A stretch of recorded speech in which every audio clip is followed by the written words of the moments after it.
Great. Well, again, thank you so much for this opportunity. It's a pleasure to be here. Sorry I'm not there in person, but yeah, I mean, Mongabay is a conservation science and environmental news site. I started it in 1999, but we formed a nonprofit in 2012. And since then, we've really been scaling up. So we currently have nearly 70 staff in about 23 countries. We have a global network of journalists, about 800 in about 80 countries, who are reporting on these issues for us. And we're doing regular original reporting in English, Spanish, Indonesian, Brazilian Portuguese, Hindi, and we just started in French. And so we're organized through a series of bureaus, which are geographically oriented. And so each bureau manages a network of contributing journalists. So our monthly readership for the past 12 months has been about 6 million users, about 12 million page views. We've seen a huge increase in the amount of time people are spending on our news content. So we had kind of a blip last year from the pandemic of a lot of users coming in, but we've just seen this incredible explosion this year, really, in engagement and usage. So in terms of who's using Mongabay, so we don't have a typical user, we have user groups. So one of these big user groups is conservation practitioners. So this would be like activists, academics, people out in the field, the international finance institutions, and overseas development agencies. So like DFID, USAID, World Bank are big users. We have government agencies, so especially agencies that manage natural resources. So that would be like, Ministry of Forestry, Ministry of Environment, Ministry of Fisheries. Public prosecutors are a big user, especially in places like Brazil. So they're actually using our stories as a basis for doing their investigations. We have a lot of usage among journalists and media outlets. We also have solid usage in the corporate sector, so especially around ESG. But also people who manage supply chains. So where are commodities coming from? Like, where is the palm oil and the timber and the cattle that you're sourcing?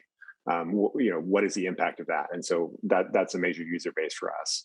And then we also have a significant following within the philanthropic community. So that would be, individuals, but also foundations. So in terms of the content we're producing, so really our main beats are around nature. And so when we look at issues, whether it's economics or climate change, it's really through a nature lens. So, that's biodiversity, oceans, forests. We also look at issues that affect indigenous and local peoples.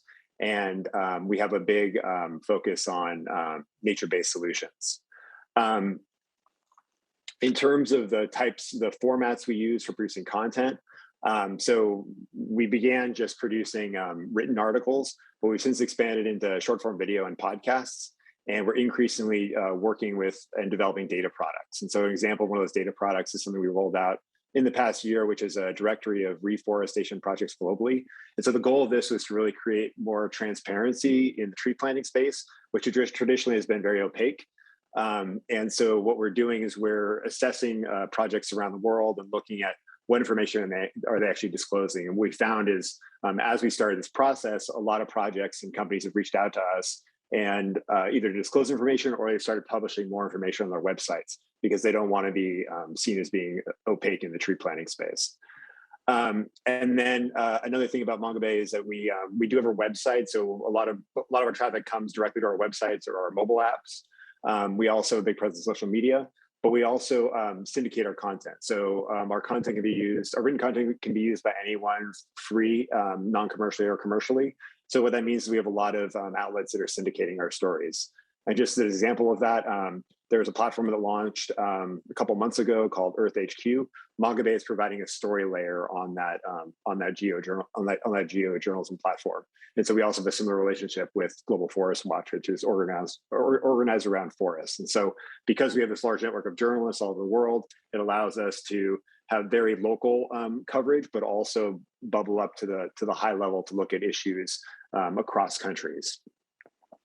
While we are a journalism organization, we are very impact focused. And so we look for opportunities or we look for how our journalism is driving real world outcomes. And so we have a system for assessing quantitative impact, but also qualitative impact. So quantitative impact is things like, readership, syndication, social media activity. Qualitative is more anecdotal. So that's things like corporate and government policy change that occurs after we publish a story.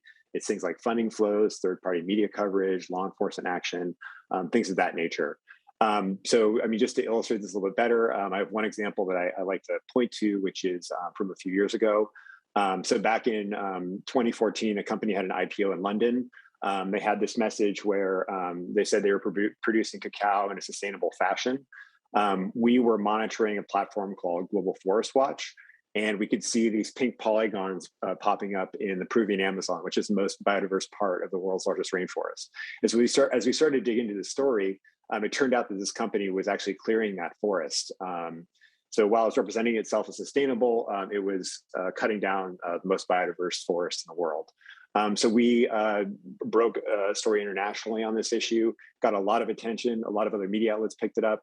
NGOs started doing campaigns around the issue. There were local protests, and then the Peruvian government investigated and concluded that the company wasn't following the law. Fast forward 2 years, the company was delisted from London Stock Exchange. And the reason that was significant was it was planning to use the exchange to raise more capital to clear more forest. And so when it was delisted, essentially this 100,000 hectares of rainforest that it planned to convert they no longer had the finance for. And so if you convert that to carbon terms, it's about 30 million tons of CO2 emissions avoided.